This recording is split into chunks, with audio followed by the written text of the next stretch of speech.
We headed out into the Pacific Ocean 200 miles off the coast of California to pick up the trade wind that would carry us down toward the equator.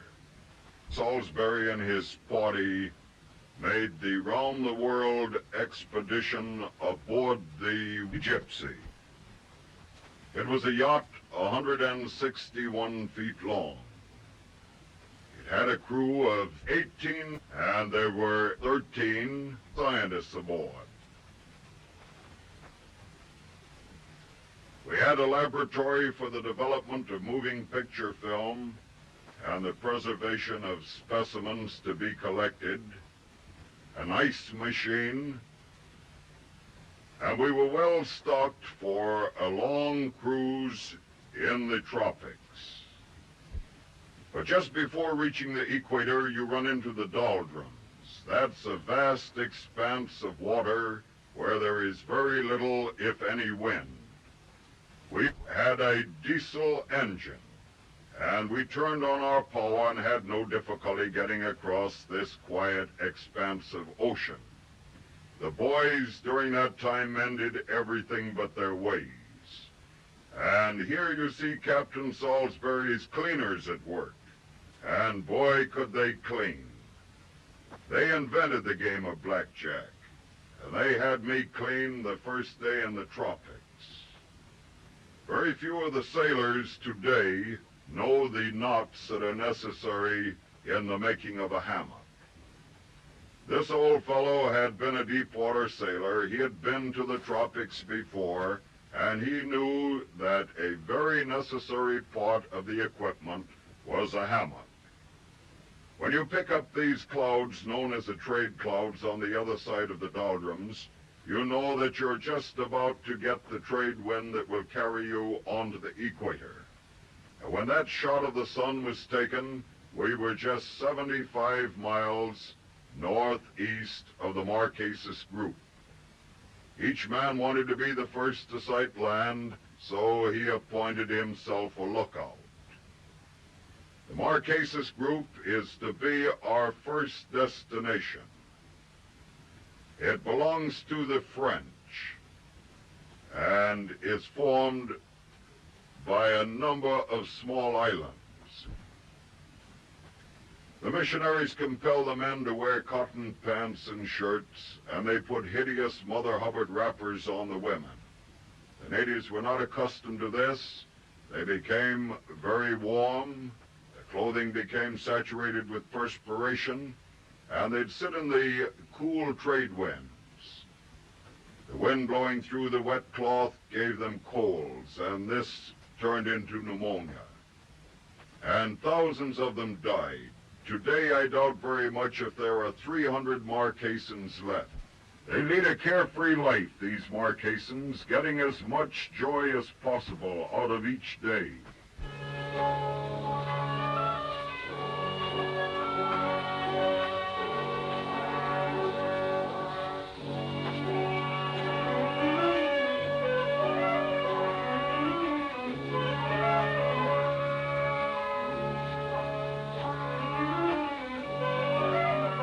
They don't need fish hooks, they use spears underwater.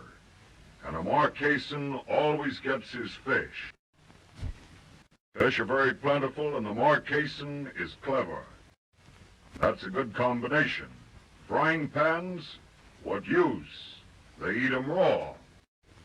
And I guess the fish, if given his choice, would rather be bitten by the white teeth of a Marquesan maiden than the teeth of a hungry shark. At least I would. On shore we found fruits and vegetables growing in profusion. This is the mango, a very delicious tropical fruit, if you don't object to the slight taste of turpentine. But that taste is very slight. You don't notice it after you've eaten the fruit several days. It's delicious, and you don't care how much juice runs down your chin and inside of your shirt. And believe me, that's plenty. The breadfruit grows on a fine, large tree. It's a staple article of diet of the Marquesan.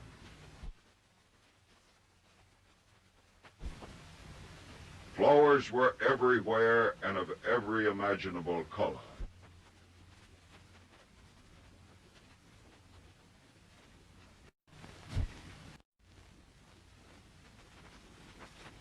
And there's another beautiful thing found in the Marquesas group. The girls. They're lovely. They're just happy grown-up children.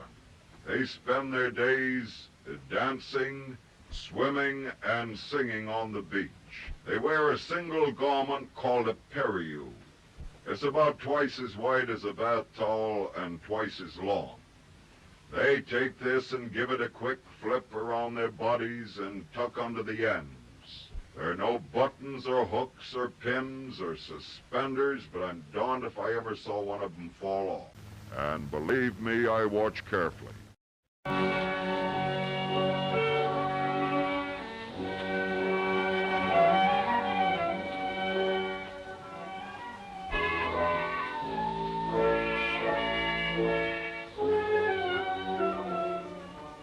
Someday when the picking is good, this girl ought to pick herself a shirtwaist. It's a lucky captain that can visit one of these islands and get away with his entire crew, because some of the boys are tempted to desert. But you can't blame the fellas. The girls are friendly. It's really a great place for a young man, or for an old man with young ideas. We had no difficulty getting these girls to dance, but it was difficult to get them to stop. Whenever they heard music and saw the camera set up, they danced. Well, they insisted on getting into the picture. We're going to let them wriggle out of it the best way they can. The natives told us that it rains every day in the year in Samoa, but it generally takes the form of hard showers at night. Plenty of sunshine during the day results in a luxurious growth of tropical vegetation. Part of the coast of Samoa, of the island of Tutuila, is rocky, which may differ from your idea of a South Sea Island beach. But they have these palm-lined beaches, and whenever you find one, you generally find a collection of native huts. To be a good South Sea Island dancer requires years of training. You have to start almost from the cradle. This little kitty got a pretty early start. But imagine exercising like this in the hot sun when you don't have to. The sitting Siva dance of the women of Samoa, according to Robert Louis Stevenson, who spent a great many years in the South Seas and who is buried in the Samoan group, is the most graceful dance in the world. Every movement made by these women tell a story. They tell of their past lives, of their present existence, and of their hopes and fears for the future. The women are good dancers in Samoa, but the men are better. The women have a few tasks to perform. But when America took possession of Samoa, the men learned that in America the politicians didn't work. So all the men in Samoa have become politicians. They don't work, all they do is dance and talk politics. And in their dance, their movements tell of the history of Samoa. The Samoans kept no written record of their history. All of the incidents were handed down from one generation to another in the movements of the Siva. It must be very interesting to one who can interpret the movements of this dance. Now you've had your glimpse of Polynesia. You've seen the natives, and you've seen the happy, carefree lives they lead. Now you can compare all this with what you're going to find in Melanesia, for we're just about to cross the 180th meridian, and we'll be among the blacks. It's in Melanesia we find the cannibals and the headhunters. Our first stop will be at the Fiji Islands, a British Crown colony. 75 years ago, to speak of the Fiji Islands brought up visions of cannibalism. But today, according to the British government and the missionaries, cannibalism has ceased. The natives are trained to police the islands of the group wherever there are whites.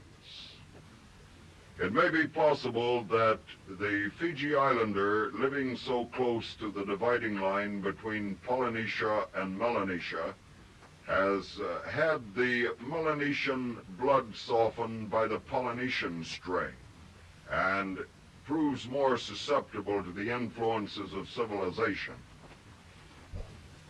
The children are very intelligent looking, considering the fact that their grandparents were cannibals, but they had the queerest types of haircut.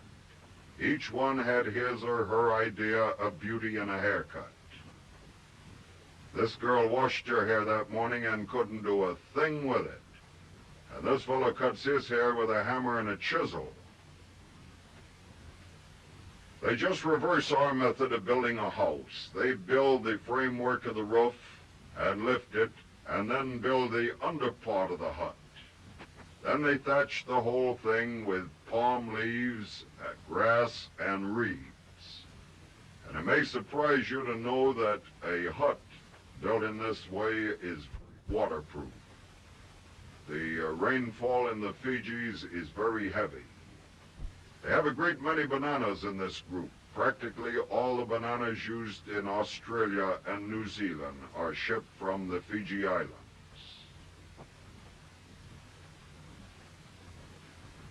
They break each banana from the bunch and pack it separately. The bananas are brought down the rivers on great bamboo rafts.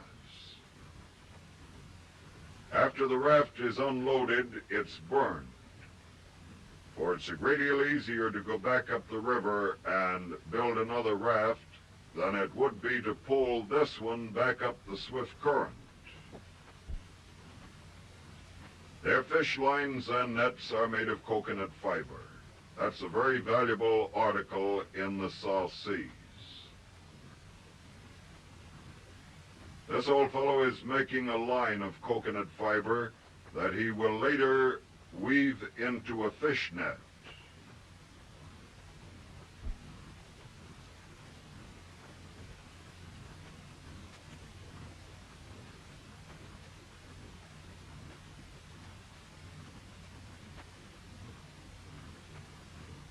Tortoiseshell hook tied with coconut fiber to a pearl oyster shell attractor makes a very good fish lure for the large saltwater game fish. A Fiji Island sailing canoe would give you nervous prostration. It's a long, narrow canoe held upright by an outrigger. The sail is made of grass cloth, and the lines and halyards are made of coconut fiber. When the wind blows very hard, it's necessary for the passengers to ride out on the outrigger to prevent the canoe turning over. But it's a speedy craft and safe if you know how to distribute your weight in a blow. The most interesting part of it, though, is their method of maneuvering. They go as far as they want in any direction, and when they want to retrace their course, they don't come up into the wind with a lot of fuss and bother like a white man. They merely change the position of the sail. And then the bow becomes the stern, and the stern becomes the bow. And merrily they sail along on the way home. The clever white man hasn't thought of that. I think we secured the only moving picture ever made of a tidal wave. You'll notice the water rushes in and covers those reefs to a depth of 11 or 12 feet in a very few minutes. On many of the low islands, a great deal of damage was done, and some of the natives lost their lives. Some of the South Sea Islands are only 3 or 4 feet above high water mark. Port sliding down this natural chute on a hot day.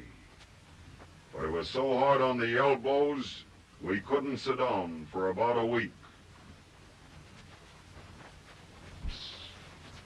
And the women become very expert boatmen. They do all of the hard work in Melanesia, which includes the Fiji Island. You think a Melanesian would make a woman do any part of the hard work? No, sir. He makes her do it all. Women carry the wood, the man carries the axe.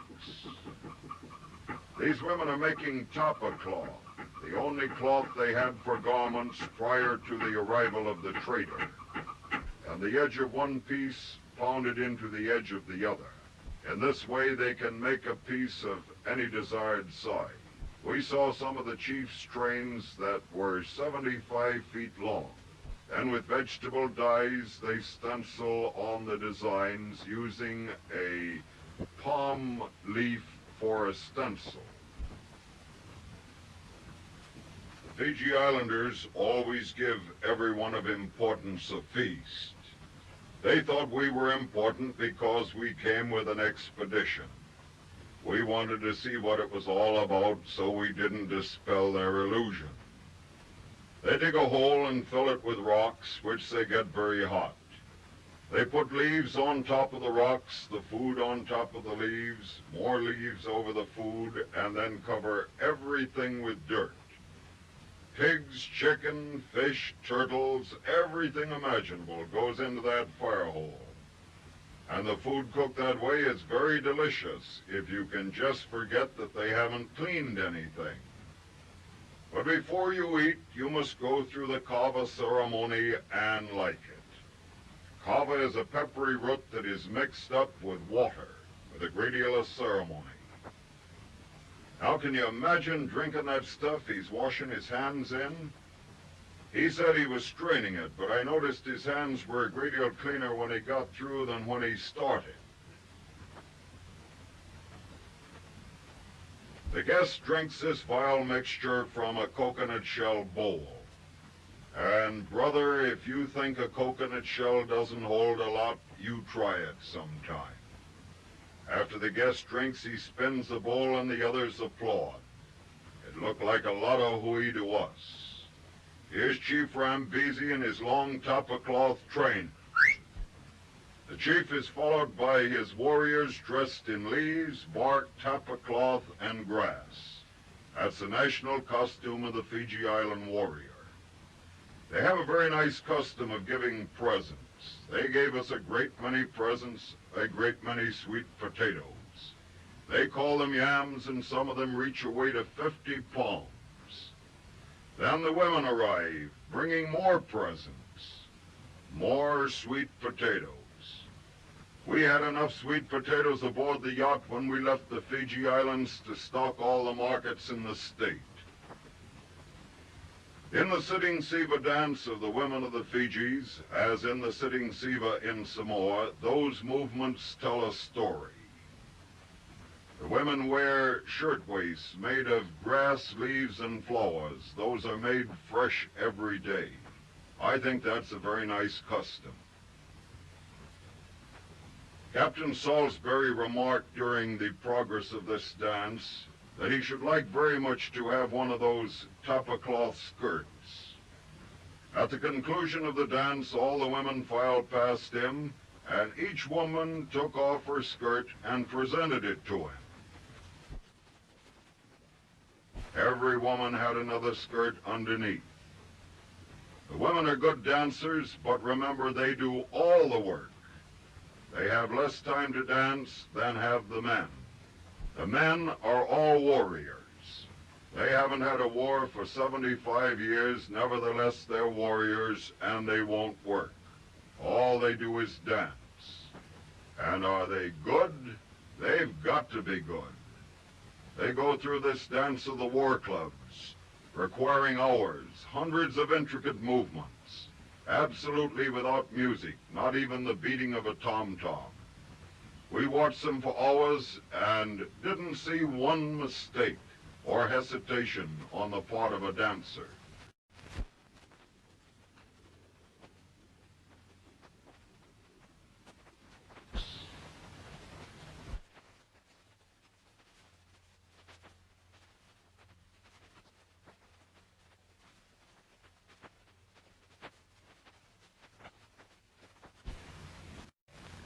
I doubt very much if anywhere in the world is a ballet as perfect in synchronized movement as these warriors of the Fijis dancing the dance of the war clubs. They keep time very much as a musician keeps time on his instrument. They told us that they always dance this dance of the war clubs before starting on a raid. Perhaps for the same reason that the North American Indian danced his war dance before he went on the warpath. Now note their features. Remember, 75 years ago, the Fiji Islanders were cannibals.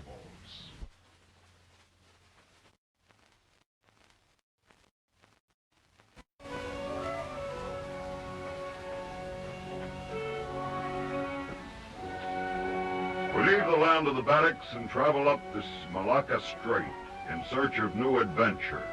We pass the Nicobar Islands on the left, and we approach the Andaman Islands in the Bay of Bengal, where we found the pygmies, the Jarawayan pygmies, perhaps the most primitive people on Earth.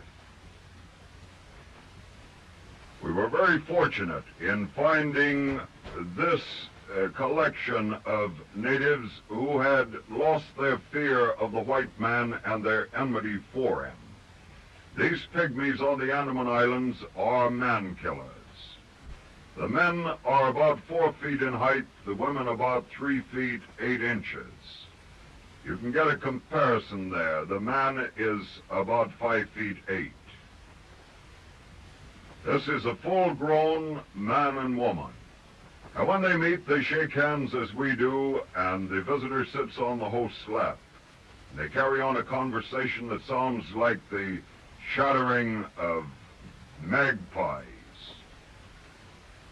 And they showed us their games. They play blind man's buff and leapfrog. There was a forester located on this island in the interest of the British government, and he told us that back in the jungle and even down on the beach when the wilder creatures came down to salt water that they played these games. It's really a mystery where they learned them. And they let the devil or the evil spirits out of the children by puncturing their flesh in thousands of places with a piece of sharp clamshell. Practically all of the adults' bodies were literally covered with those scars.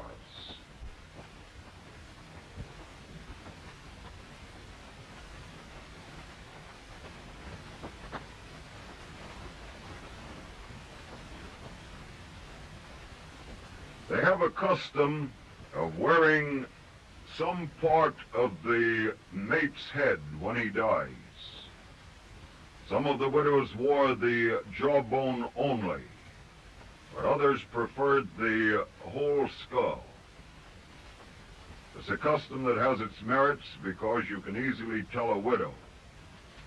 Of course, you can't tell a widow very much, but you know who's who and you can watch your step. But imagine making love to a woman that wears the skull of her departed husband hanging on her breast. Reports had come out of the Andaman Islands that these pygmies had tails. That is one reason that Captain Salisbury's expedition went to the islands to secure pictures of the natives.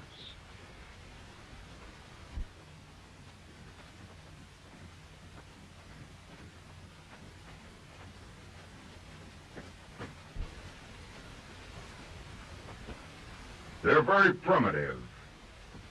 As I stated, perhaps the most primitive humans on Earth, for they have never learned to build a fire. They eat all of their food raw, and it's a very primitive race indeed that has no habitation or hut. But they live in trees wherever night overtakes them, and we were very fortunate indeed to be able to get these creatures, because it's only occasionally that they come down to the salt water in search of turtle. But these, the natives we show you, had made friends with this forester, and he understood their language and acted as an interpreter. And in that way we understood the ceremonies that they showed us and what they signify. A turtle on its back is absolutely helpless. You can go away and leave it and come back and find it just where you left it.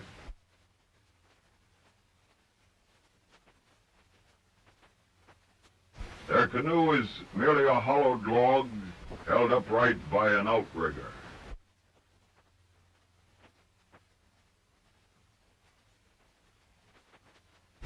A girl formally marks her transition from girlhood to womanhood by adorning her body with a costume of designs drawn in clamshell line. Rather dishabilled, but the girls are very proud of their makeup. The costume consists of the design on the forehead and the design on the body, a little grass behind, and not much before.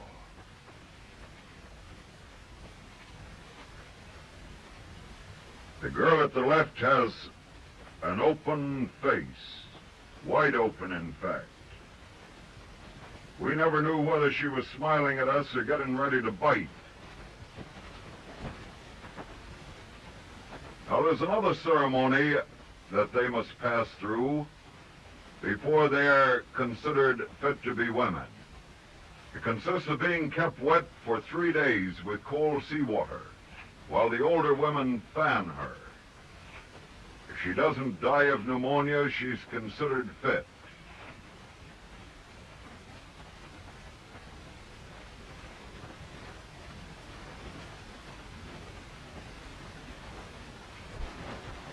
And then they showed us their wedding ceremony, where the groom sits in the bride's lap, and the members of the immediate family form in a semicircle around the couple.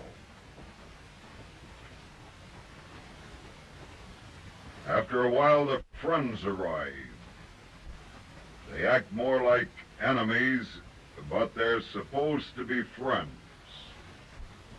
And they go into a football huddle around the couple and howl like dogs for about an hour. And then they showed us the wedding dance, the dance that makes the couple man and wife.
Well, they thought they had given us a good show.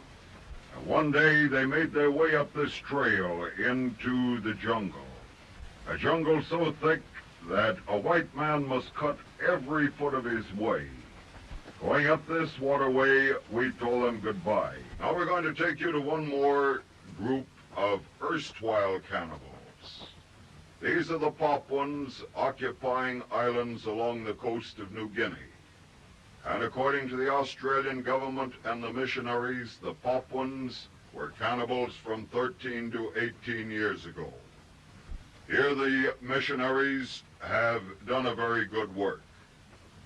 They have raised these natives from the very depth of primitive existence up the scale of civilization to where they are quite civilized in action, if not in dress. They load catamarans with these pots and set sail on a trading expedition. The catamaran is a couple of hollow logs with a platform of bamboo, the mast stepped over to one side, and the crew composed very often of women and boys. Now they have to wait for the wind to blow from the right direction to take them where they want to go, for it's impossible to maneuver these catamarans. Then at the other end, they sometimes wait for months for the wind to blow from the right direction to bring them home. So you can see the schedule of a traveling man in New Guinea is rather uncertain. I doubt very much if you'll ever see another picture of these crab claw grass cloth sails. They're called crab claw sails on account of the shape, and they're made of grass cloth woven by the women. It takes the women months to make one of these sails. It was the only material they had for sail making prior to the arrival of the trader. But he brought cotton duck, and he had very little sales resistance to overcome to get the natives to substitute the cotton duck for the grass cloth. That also released the women from sail making to the gathering of ivory nuts and other things for which the traders were willing to give trade goods. But these sails are very fragile. If they become damp, they mildew, and if they mildew, they're very easily torn by the wind. So today, I doubt very much if you will see a dozen of these sails left along the coast of New Guinea. And it's the only place in the world where these crab claw, grass cloth sails were found. Well, when they reach their destination, they run the catamaran up as far as they can on the beach at high tide.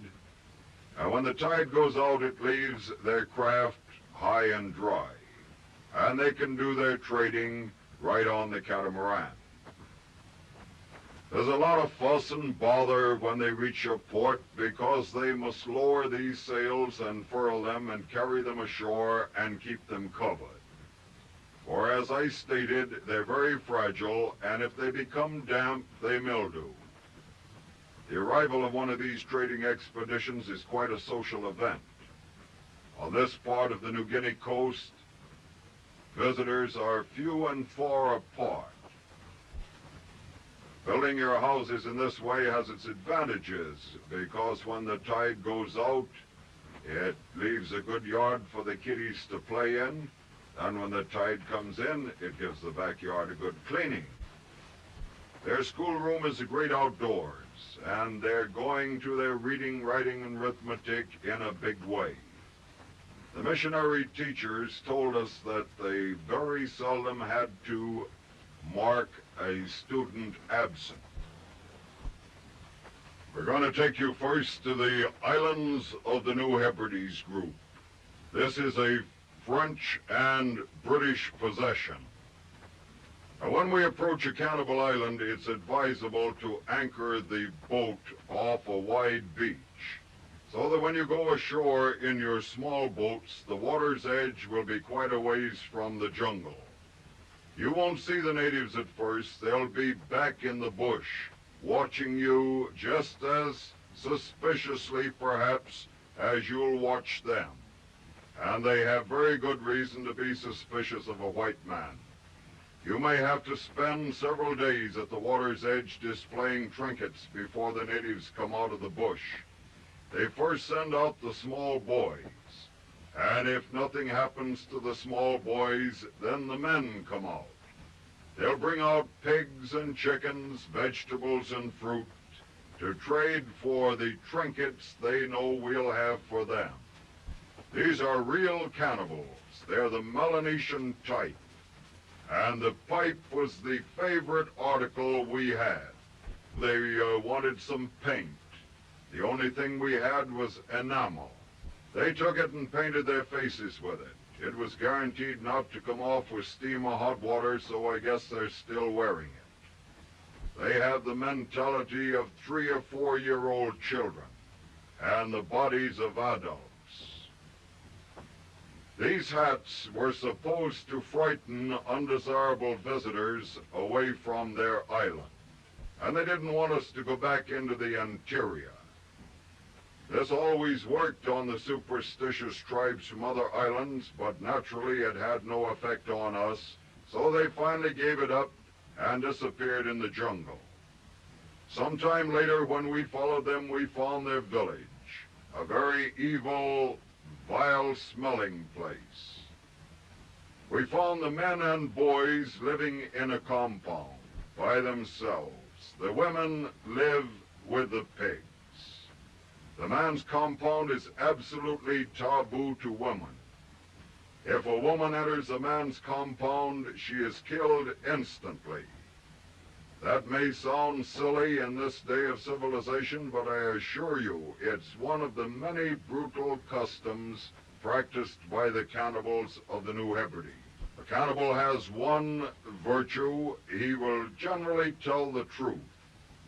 We asked these fellows if they had eaten human flesh, and they grinned and grunted and readily admitted it.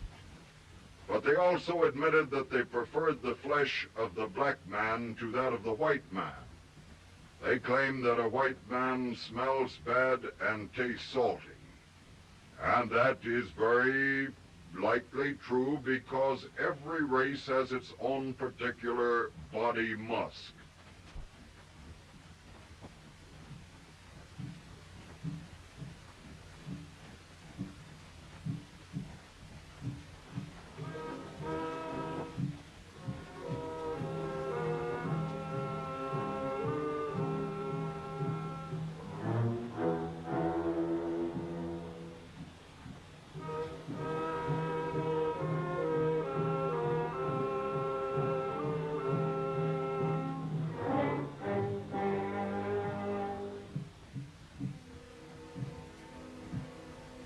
The deep note of the tom-tom has called in these savages from all over the island for this ceremony. And deep in the jungle they have clearings called Sing Sing grounds, where they hold their hideous feasts. The cannibal woman is not permitted to eat human flesh, but she prepares it for cooking.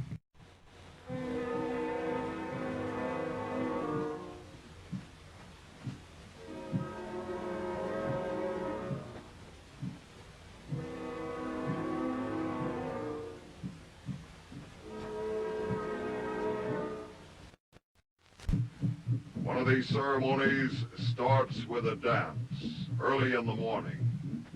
It starts in an orderly manner, but as the hours go by, the men become frenzied. They tear their hair, they scream like demons, tear off their covering, if any, and they dance until they fall exhausted. They're kicked out of the way, and others take their places. The whole spectacle is a very disgusting and revolting one to a white man. Then in the afternoon they bring in the pigs. They sacrifice some of the male pigs to the gods, and the men dance with the female pigs. They go through many repulsive and obscene actions which naturally the censors would not permit us to show in a moving picture theater. We show this ceremony up to the point where the censors compelled us to cut it.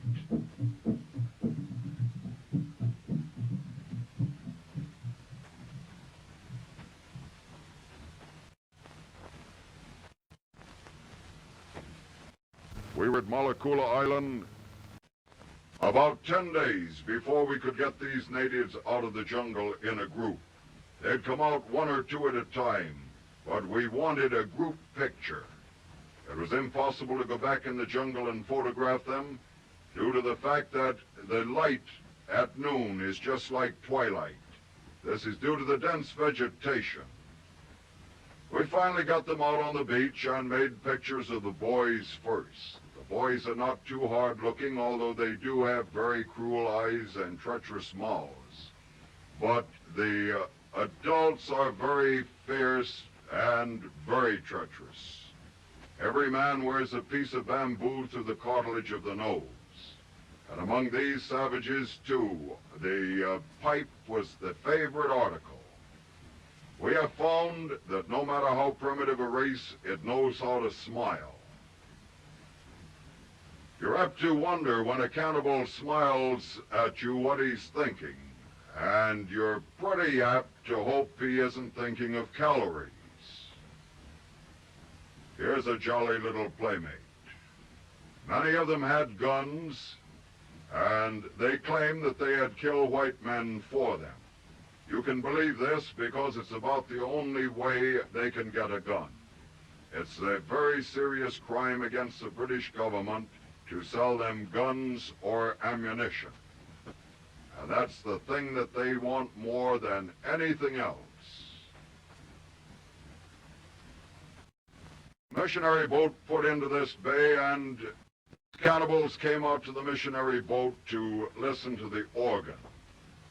They call it the Sing Sing Bacchus. They can't say box, they say Bacchus. Now, these being the best dressed man in the tribes, we decided to have a style show. We're going to show you what the well-dressed cannibal will wear this year.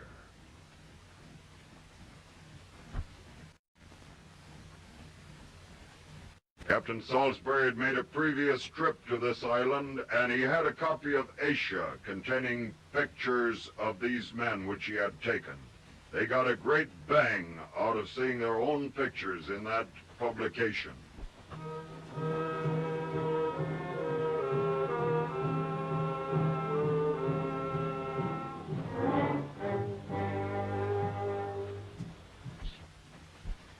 Solomon Islands belong to the British, and here we found both cannibals and headhunters.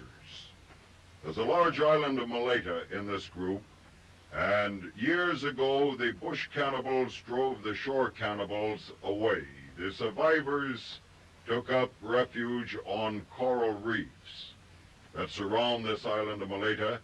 And during the past several hundred years, they've been going back to the mainland, bringing out canoe loads of rocks and dirt. They've built those small islands up until they can live on them very comfortably. That little pickaninny isn't much help to the old man, but he looks good in the picture. This fellow showed us what would happen if he sat 1 inch off balance in this little 10-pound canoe.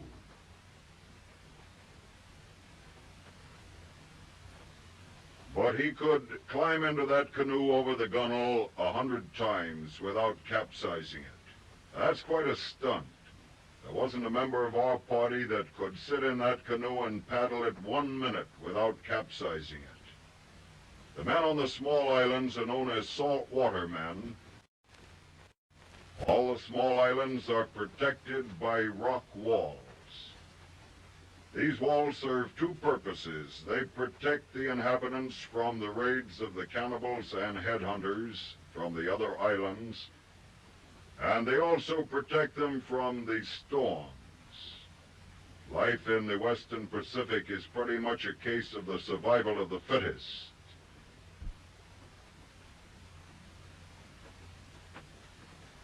The boys are diving here for trinkets and tobacco cans, but they dive in the same manner for the clamshell, which is used in making the shell money, the medium of exchange of the Solomon Islands. This clamshell money is not a coin, it's an ornament, but is highly valued by all the tribes. Most of the tribes are too lazy to make it.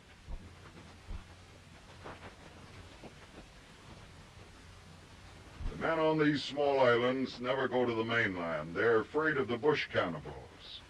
But once a week they send the women over with the fish they catch in these fish traps and shell money to trade with the bush cannibals for vegetables and fruits, things they are unable to produce on the small islands. The bush cannibals declare this truce once a week. The women set sail on a trading expedition. We followed to see what would happen, and as it happens so often in life, nothing happened. The bush cannibals came out of the interior, the men carrying nothing, the women heavily laden. And they met the women coming over from the small islands. Now we're going to show you the Solomon Island cannibals. You'll notice that he looks cleaner and more intelligent. But I assure you that he's just as treacherous, just as bloodthirsty, and just as fond of human flesh as the cannibals of the New Hebrides. In fact, these men have a very evil reputation. They're known as killers. I believe they'd kill their father for half a string of shell money. The British government is constantly sending expeditions after these men. Not long ago, the natives of this village killed the crew of a trading schooner. And the government sent a gunboat out, shell this village, and kill some of these men. Those that they capture, they take to their settlement at Tulagi, where they have a stockade and a gallows, and where they're executed. It's very possible that some of the very men you see in this picture have been either killed or captured. When they reach the shore, the women drop exhausted from their hard journey, but the men dance for hours. They dance to the music of the most primitive instrument of man, the hollow log. To the rhythm that comes from this log, when men beat it, these fellows dance. You notice some of them are wearing undershirts. We traded our undershirts for war clubs and spears. When we left this island, we had plenty of weapons, but were short on underclothes.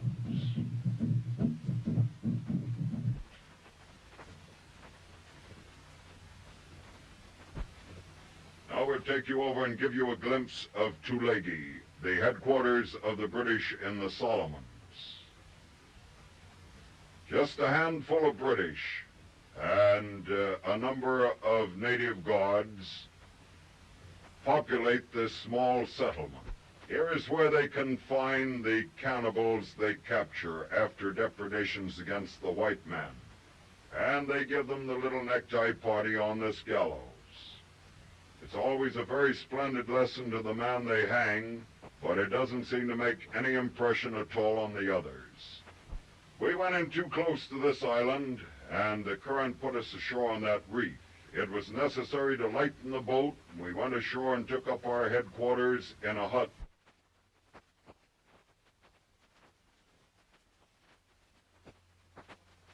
This sacred bush turkey is a very ambitious bird. Whenever she wants to lay an egg, she digs a hole 4 feet deep, deposits her egg in the hole, and then fills the hole with sand. The heat of the sand hatches the egg, and the little chick is forced to make its way up through 4 feet of sand to the surface. It emerges fully feathered and glances around, locates the jungle, and flies away almost immediately. It receives no care at all from the parent birds.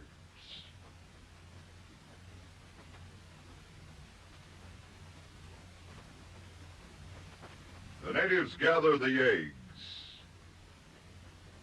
but they never kill the birds themselves.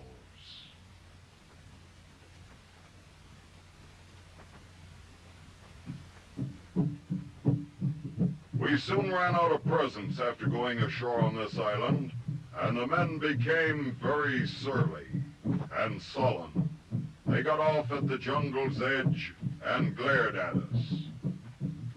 When we saw these fellows coming in from other islands and other parts of this island dressed in their war paint and carrying their weapons and putting on these dances, we knew what it was all about. We had been among cannibals long enough to know that this meant that we should get that boat off the reef and get our things aboard and set sail.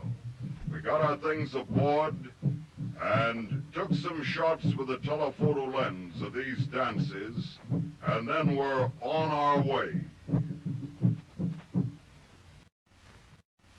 Our first view of the headhunters showed them shooting fish, literally shooting fish. Then the cannibal, he has a higher mentality, that of a 6 or 8-year-old child. He keeps himself in splendid physical condition. They bind their ankles loosely and are able to go up these trees like a monkey on a stick. Only a man in splendid physical condition can perform this stunt.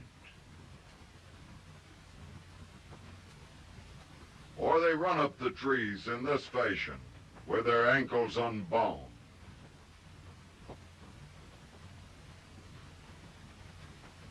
The coconut tree is a very valuable plant in the South Seas. I doubt very much if the natives could exist 5 years without it. The fronds of the palm furnish coverings for their huts. The natives eat the meat of the coconut and drink the milk. And coconut fiber has hundreds of uses. For everything that we use, wires, screws, pins, tacks, paste, nails, they use coconut fiber. Then another vegetable that is very valuable is the climbing vine. They use this when they need a heavier binding to take the place of rope. And 2 men with several loops of this vine can go to the top of the tallest tree, no matter how large the tree is in diameter. The man below passes the loop to the man above. And when they want to come down, they use a long length of this, get it between their toes to act as a brake, and they slide down. Every stalk of the traveler's palm contains a drink of cold, pure water. It's quite the purest water found in that part of the world.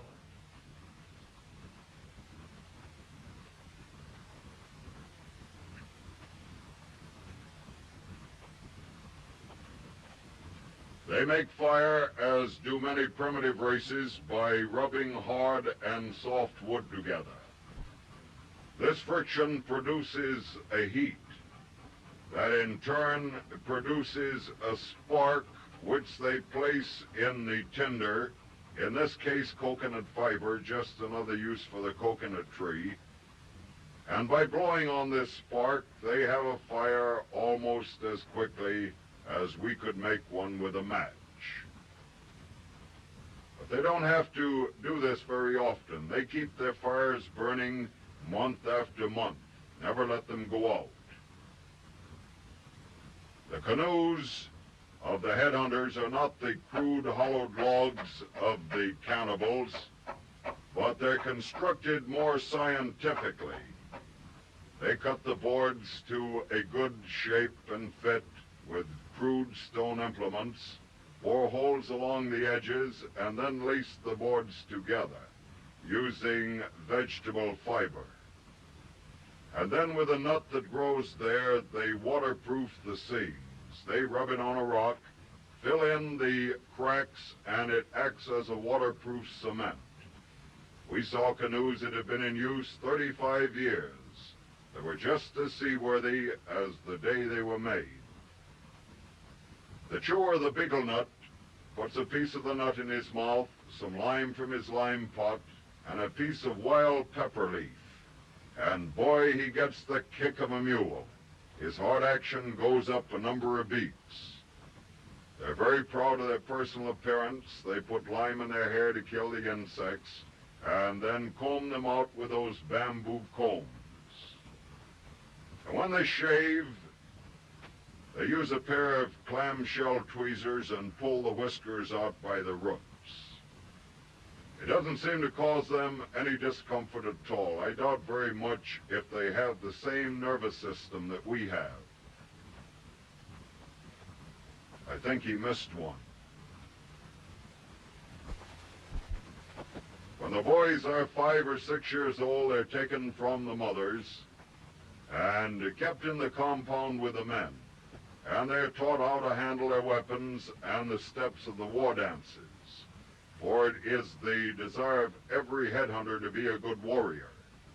And when 9 years old, they pierce his ear with a thorn. They keep increasing the size of this plug until the earlobes are stretched enough to hold a couple of tin cans, and he's all dressed up. You'll notice the lobe of the ear goes entirely around the can. The old men make ornaments of clamshell and tortoiseshell. This fellow has a piece of coconut fiber tied to his big toe, and he's working down a tortoiseshell ornament. And notice his earlobes. That tortoiseshell ornament goes over a clamshell backing, and that is worn on the forehead of a chief. The part of the picture showing Gow's rise to power and the great raid that followed was reenacted for Captain Salisbury by Gow and his tribes. This is a very important event in the history of the headhunter. But we photographed it not because of its historical importance, but because it is perhaps the only opportunity that civilized people will have of seeing actual headhunters engaged in a raid in the headhunter country and over the ground that the original action took place.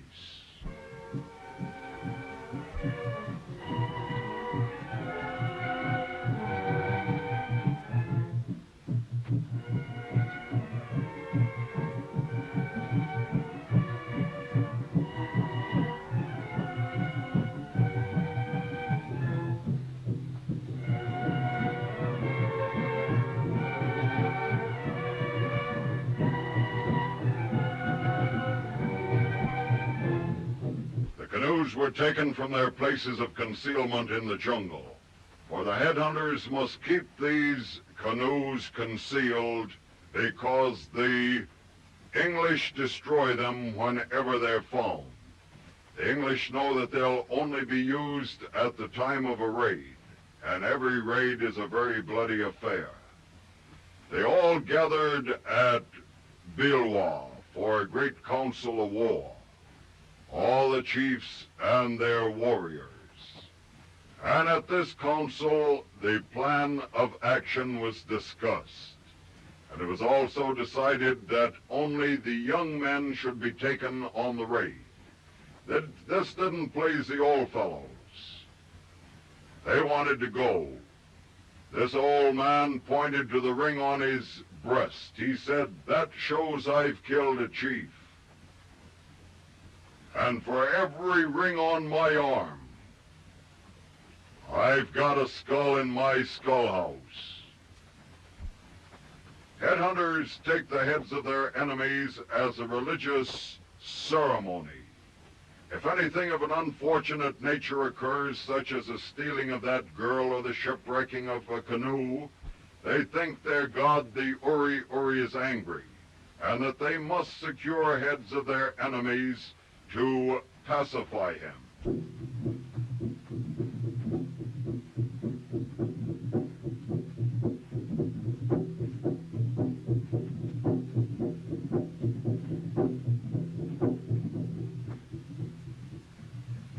It's 150 miles to the island of Savo, where their enemies reside. These men are great paddlers.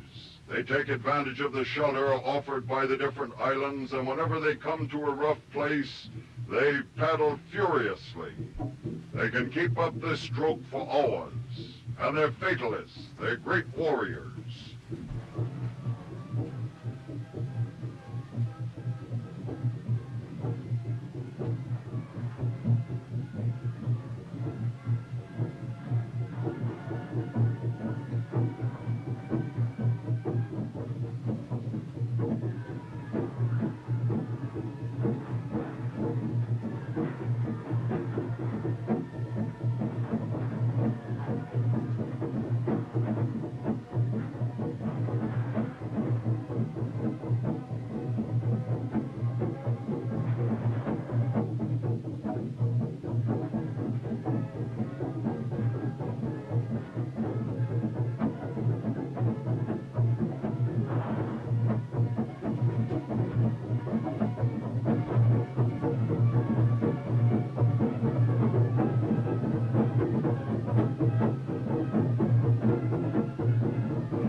Victors hold a 3-day celebration. This gives them an opportunity to prepare the skulls to place in their skull houses.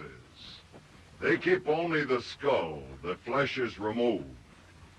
Back on Bilwa, the women are overjoyed to see so many of the warriors returning from this raid. There was great rejoicing when they found that Nebu had been rescued unharmed, and she's led ashore by a young chief. The boys are kept prisoners so that if any heads are needed in a hurry, they won't have to go on a raid. The islands of the Western Pacific cast a strange spell over a white man at any time. Particularly is this true if the white man is witnessing the return of a victorious tribe of headhunters from a raid. The queer chant and the very weird ceremony sends a strange sensation up and down a white man's spine. I can't describe that sensation. You've just got to go down there and find out for yourselves. The warriors bring the skulls ashore wrapped in leaves. And there's one more ceremony that must be performed before the skulls are placed in the shrines.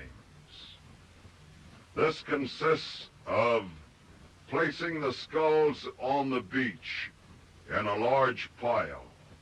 And then they dance a dance around this pile of skulls that is dedicated to their Uri Uri, their god. In this dance, they tell the story of the raid, how they attacked the Savo Islanders, how they killed the men, women, and girl children, and how they brought back these skulls to present to their great god. There are a great many of these skull houses in this part of the Solomon Island group. Some of them are very pretentious, others mere lean-tos. But every headhunter takes this religion very seriously, and it would be sacrilegious for him to keep any of the victims' possessions. All the victims' shell money and ornaments are tied to the skull with coconut fiber.